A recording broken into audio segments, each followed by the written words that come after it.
Hello friends, welcome back to another movie recap video. Today we are going to talk about American horror movie, titled Get Out, which is released in 2017. Before get into the story, make sure to subscribe to our channel. Okay, let's go to the story. Chris Washington is a black photographer from Brooklyn, New York, preparing for a weekend visit to upstate New York to meet the family of his white girlfriend, Rose Armitage. Hesitant, he asks Rose if her family knows about their interracial relationship, but she assures him that they are not racist. On the ride to her parents' home, Chris goes for a cigarette, but Rose takes it and throws it out the window, warning that her parents would hate that she dates a smoker. Chris calls his buddy Rod, a TSA agent at the local airport, and reminds him to take care of his dog and not to feed him people food. While they're deep in conversation and not entirely paying attention to the road, a deer darts out in front of the car and is hit. After they call the police to investigate it, after they leave for parents' house, Chris and Rose arrive at her parents' home. Her father, Dean Armitage, is an affable neurosurgeon. Her mother, Missy, is a strangely cold hypnotherapist. They also have two on-site black helpers, Walter, the groundskeeper, and Georgina, the maid, the housekeeper. After Dean gives Chris a tour of the house and shows him old family photos. There are also photos of Rose's brother, who will be joining them later. He's a surgeon like his dad, but he went through a rough patch. The family gets together for afternoon tea. Missy stirs her tea and lightly taps her spoon against the teacup 3 times, super important, later. Missy asks about Chris' parents. Chris claims that his father left when he was young and his mother died after being hit by a car when he was 11. Georgina sort of short-circuits while pouring tea, and Missy tells her to go lie down and get some rest. The Armitages tell Rose that they're having their big party tomorrow. She's surprised and they remind her that it's the same day every year. Rose's brother Jeremy arrives. He's an aggressive, spoiled rich kid. That night at dinner, a drunk Jeremy starts talking to Chris about MMA fighting, saying that Chris would be a natural and it becomes he comes from hardy stock. He wants to spar, but Chris says that he has rules about play fighting with drunks. Dean and Missy tell Jeremy that maybe it's time for him to go to bed. Chris and Rose retire to their room. In the middle of the night, Chris gets up and decides to sneak out for a cigarette. While outside, he sees something in the distance charging at him. It's Walter. He heads straight for Chris, but makes a sharp turn at the last moment and runs off in another direction. Inside the house, Georgina is staring out a window. It turns out she's looking at her own reflection, not Chris. She adjusts her hair and Chris decides to head back inside. Before Chris can make it back to his room, Missy startles him by turning on a light. She says smoking is a bad habit and offers again to help him quit. He sits, but mocks the notion of hypnotism, unaware that she is slowly hypnotizing him, using her teaspoon as a focus object. She takes him back to the night his mom died when he was 11, and he tells her that his mother didn't come home from work, and he was too scared to do anything, like call the police, that would make it real, so he just sat watching TV, nervously digging his nails into his bedposts. Present-day Chris is doing the same thing, digging his nails into the arms of the chair. She taps her teacup with her spoon 3 times, and tells him to sink. 11-year-old Chris sinks into his bed, while present-day Chris sinks into blackness.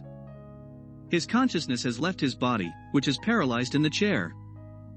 He wakes in the morning, and checks his phone. The Armitages' wealthy friends arrive for the big party. It's mostly older white people who say many inappropriate things to Chris, how he has a good build, because Tiger Woods golfs he must have a good swing too, are black guys better in bed, etc. Chris sneaks off and finds a blind man named Jim Hudson who says that all the people at the party are ignorant. He's an art dealer and Chris is well aware of who he is. Jim says that he's a fan of Chris's work. He recognizes the irony of a blind art dealer, but tells him that he has a really good assistant who is great at describing pieces. He envies Chris's eye. When Chris goes back to mingling with the guests, he discovers another black guy. He's about Chris' age and Chris tries to bond with him, but he too is stiff and unnatural like Walter and Georgina. But something about him seems familiar to Chris. Chris decides to check in with Rod again, and he finds his phone unplugged again. He plugs it in, calls Rod, and tells him everything that's been going on. Rod warns him that white people love to have sex slaves, and he needs to get out of there. Rose finds Chris and he tells her how weird everything is, and that his phone was unplugged again. He agrees and she leaves. Rod tells Chris to take a picture of the black guy and he will see if he remembers him. As Chris is about to leave, he's blocked by Georgina, who apologizes for unplugging his cellular phone. After that, she gets super weird and lets out a single tear, while telling him that the Armitages treat her like family. Chris goes back outside and tries to discreetly take the familiar black man's picture with his cell phone, but has forgotten to turn off the flash. As soon as his phone flashes, the man changes. He goes from overly prim and proper to raving. His nose starts bleeding and he jumps at Chris, telling him, "Get out. Get the fuck out while you still can." After that scene, Chris says that he'd really like to go home now. Rose reluctantly agrees. She says she will make up something to tell her parents. Back at the house, Dean is holding a silent auction with his guests, who hold up bingo cards to bid. Next to him is a picture of Chris. Jim Hudson wins the auction. The other guests all go home. Chris goes to pack his belongings and gets a call from Rod, who tells him that the guy in the picture is a guy they knew named Ray, who used to work at a movie theater, but went missing some weeks ago. The phone battery dies. Chris notices that the closet door is open. He looks inside and finds a box filled with photos of Rose posed romantically with many other black guys. There are also photos of her with both Walter and Georgina, who don't at all resemble the robotic versions Chris has met. Apparently Chris isn't the first black guy Rose has been with after all. Rose returns and Chris says that he needs the keys to put their bags in the car. She looks for them in her purse as they make their way out of the house. Suddenly, Jeremy appears, blocking the front door. Dean and Missy are there too. Jeremy is ready to attack, but Missy and Dean tell him to calm down. Chris keeps telling Rose to get the keys. Rose says, very calmly, "You know I can't give you the keys." Chris finally realizes that Rose too is in on whatever this is. Jeremy attacks Chris. Dean yells and Missy clinks the teaspoon on her glass, causing Chris to sink back into the dark void again. Meanwhile, Rod keeps trying to call Chris, but it fails. He looks up the picture of the guy in the photo and sees that he went missing some time ago, so he goes to the police. He tells a female officer. She calls in 2 more officers to listen to Rod's story. When he finishes, they all burst out laughing. Nobody will take him seriously. Chris wakes up to find himself strapped to a chair in front of a mounted deer head and an old TV set. He watches a video made by Dean's father that talks about immortality, etc. Chris sees that his fingernails have clawed through the leather arm of the chair and exposed the padding. The teacup and spoon appear on the screen again. Then he is out. Rod tries Chris's phone again and Rose answers. She lies about Chris. He starts to realize that something is wrong, so he tries to record the call, but when he starts talking to her again, she tells him she knows he has the hots for her. He tells her she's a crazy bitch and hangs up. Chris wakes up and Jim Hudson is on the screen. He tells Chris that they're going to swap brains. He really wants us to be able to see the world through Chris's eyes.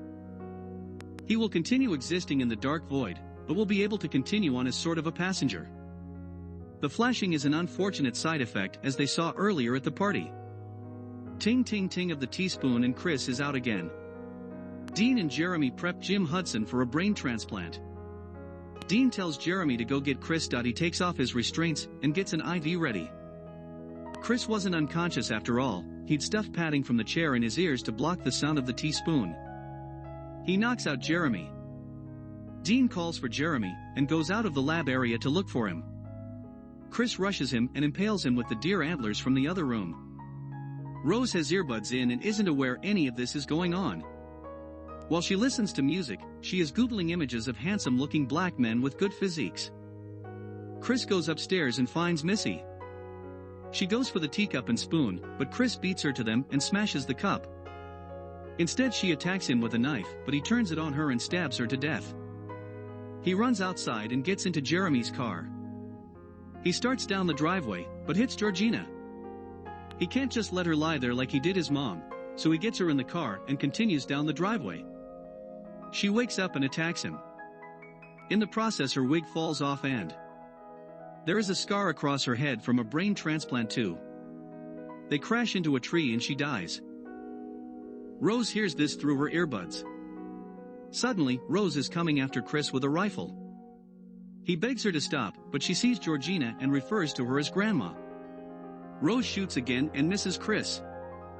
From out of nowhere, Walter runs past Rose in pursuit of Chris and Rose says, "Get him, Grandpa," as he tackles Chris. They wrestle on the ground and Chris takes his picture. Walter turns and asks Rose for her rifle. She gives it to him, and he shoots her in the stomach, before turning the rifle on himself. Rose is on the ground bleeding out. She tries to reach for the rifle, but Chris bats it away. As he bends over her, Rose puts a hand on his cheek and tells Chris that she loves him.